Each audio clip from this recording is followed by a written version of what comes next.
વિશ્વ હિન્દુ પરિષદના રાષ્ટ્રીય સંગઠનના મહામંત્રી આજે રાજકોટના પ્રવાસે દિલીપ પરાંડેએ રાજકોટમાં પત્રકાર પરિષદ યોજી. તેમણે વિહિપના સૃષ્ટિ પૂર્તિને લઈને દેશભરમાં ઉત્સવો અને ઉજવણીને લઈને માહિતી આપી. ગણેશ મહોત્સવ એક રાષ્ટ્રીય લોકપ્રિય ઉત્સવ છે. આવા કાકરીચાળો કરનાર વિરુદ્ધ કડકમાં કડક કાર્યવાહી થવી જોઈએ. હું કોઈ મોડલની વાત નથી કરવા માંગતો, પણ જેહાદી પ્રવૃત્તિઓ સમાજ માટે ખતરો, તેવું મિલિંદ પરાંડેએ જણાવ્યું હતું. અમે આયોજકોને આહ્વાન કરશું કે નવરાત્રી રાસ ગરબાના આયોજનમાં તેમને પ્રવેશ આપવામાં ન આવે. વકફ બોર્ડની સત્તા કંટ્રોલ કરવા અનિવાર્ય છે. હિન્દુ સમાજે પણ વકફ બોર્ડ માટે પોતાનો અભિપ્રાય આપી વકફ बोर्ड सत्ता ने रोकવાનો प्रयास करना चाहिए। संगठनात्मक प्रवास अभी सौराष्ट्र का चल रहा है। विश्व हिंदू परिषद के 60 वर्ष पूर्ण होने के निमित्त पूर्ण देश भर में अभी षष्ठी पूर्ति कार्यक्रम चल रहे प्रखंडशः। तो पूर्ण भारत में 7,000 से ज़्यादा कार्यक्रम हमारे संपन्न हुए हैं। उसमें गुजरात में 400 से अधिक कार्यक्रम यह संपन्न हुए। कई कार्यक्रमों में हजारों से ज़्यादा संख्या प्रखंडशः कार्यक्रम में आई है। तो समाज के सामने जो विषय हम लेकर गए हैं, मुख्य रूप से राम जन्मभूमि सहित विश्व हिंदू परिषद ने अस्मिता जागरण के जो कार्यक्रम किए उसकी जानकारी दी गई। विश्व हिंदू परिषद के हजारों सेवा प्रकल्प चलते हैं, शिक्षा, स्वास्थ्य, ऐसे सारे क्षेत्रों में उसकी जानकारी दी है। साथ साथ में लव जिहाद है, हिंदुओं का ईसाई मिशनरियों द्वारा चलने वाला मतांतरण है, गो हत्या है, ऐसे अनेक जो हिंदुओं के ऊपर के आक्रमण हैं, इसके बारे में भी समाज को सजग किया गया है। आज पूर्ण देश भर में भविष्य काल में विश्व हिंदू परिषद हिंदू मंदिरों को सरकारी नियंत्रण से मुक्त करने का प्रयास करेगी।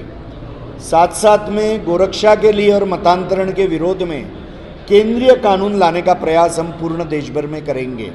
तो ये जो हमारे भविष्य के कुछ विषय है, आज अनेक शक्तियाँ हिंदू समाज को तोड़ने का प्रयास कर रही है और इस कारण से हिंदू समाज में यह जो विभेद निर्माण करने का प्रयत्न चल रहा है, तो विश्व हिंदू परिषद इसके बारे में भी हिंदू समाज को सजग कर रही है।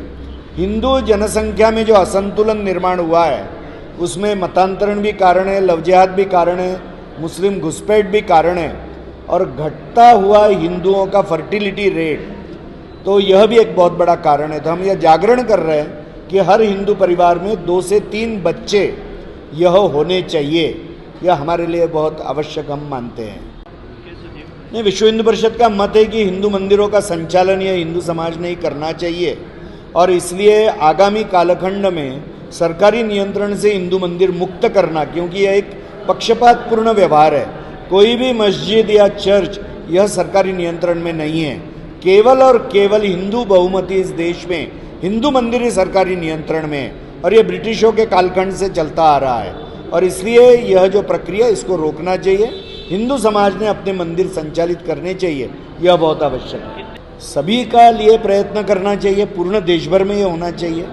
देखिए, दक्षिण भारत में, भारत के दक्षिण हिस्से में जो 5 राज्य है, उसमें सर्वाधिक मंदिर है। हजारों मंदिर एक एक राज्य में है, मगर वैसे अनेक राज्यों में ऐसे मंदिर है और कई जगह पर ये मंदिरों का धन ये सेक्युलर कामों के लिए लगाया जा रहा है और हिंदुओं के लिए लगाया जा रहा है कि जिनका इस देवता और धर्म और मंदिर व्यवस्था में विश्वास नहीं है। तो यह तो भक्तों के दान का अपमान है और इसीलिए ये सारी बातें रुकनी चाहिए।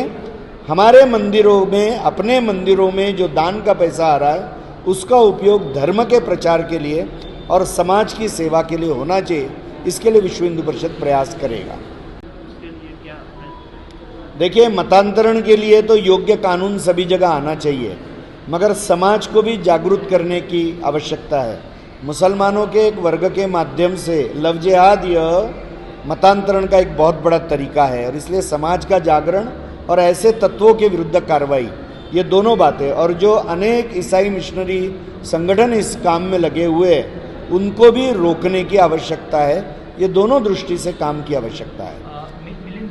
विश्व हिंदू परिषद तो जो अमेंडमेंट्स वक्फ बोर्ड के कानून में आए, उसको सपोर्ट करता है और यह जो असीमित अधिकार वक्फ बोर्ड को दिया गया है, तो ये तो सीमित होना ही चाहिए।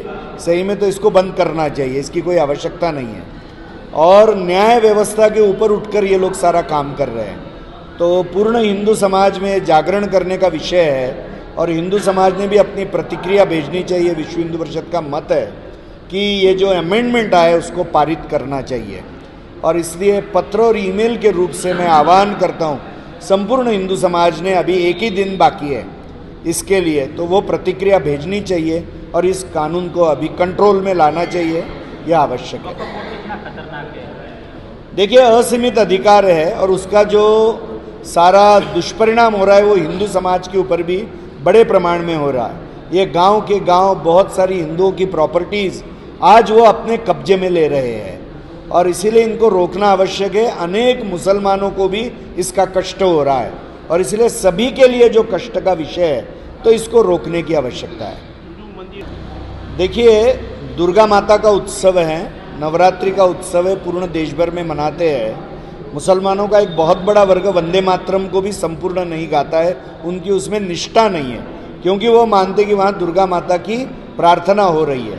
तो जो वंदे मातरम भी नहीं गाते, जिनको देवता के प्रति श्रद्धा नहीं है, इस धर्म के प्रति श्रद्धा नहीं है, तो गरबा में नाचने में आने के लिए कोई मतलब ही नहीं है। और इसीलिए आयोजकों को हम आह्वान करेंगे, हम इसके लिए जागरण भी करेंगे कि किसी भी मुसलमान को गरबा में प्रवेश नहीं देना चाहिए। ये हमारा आग्रह रहेगा। उनका वहाँ पर काम नहीं है क्योंकि उनका हेतु ठीक नहीं है वहाँ आने का। प्रयास किस प्रकार का रहेगा? हम जागरण करेंगे सब जगह। देखिए, संपूर्ण देश में और गुजरात में सार्वजनिक गणेशोत्सव यह एक राष्ट्रीय और लोकप्रिय उत्सव है और इसके ऊपर जो हमले मुसलमानों के एक वर्ग ने किए हैं, मुझे लगता है ये जो बढ़ती हुई जिहादी हिंसा है इसको कठोरता से कुचलना चाहिए। ऐसी हिंसा किसी भी सभ्य समाज में स्वीकार्य नहीं है और इनकी हिम्मत ही पुनः ऐसी हिंसा करने की नहीं हो, इतने कठोरता से इनके साथ में व्यवहार करने की जरूरत है। जो भी समाज के विरुद्ध हिंसा करता है उसको कठोरतम रीति से इसके साथ पेश आना चाहिए, हमारा मांग है। राज्य सरकार ने कुछ ऐसा व्यवहार किया भी है, ये बहुत अच्छी बात है, मगर और भी जगह पर ऐसा करने की जरूरत है। क्या लगता है आपको? ऐसा है, मैं कोई मॉडल की बात नहीं करूंगा, कोई भी राज्य हो, जिहादी हिंसा इस देश के लिए और समाज के लिए खतरा है, उसको कुचलना ही चाहिए, ऐसे तत्वों को एकदम नष्ट करना चाहिए।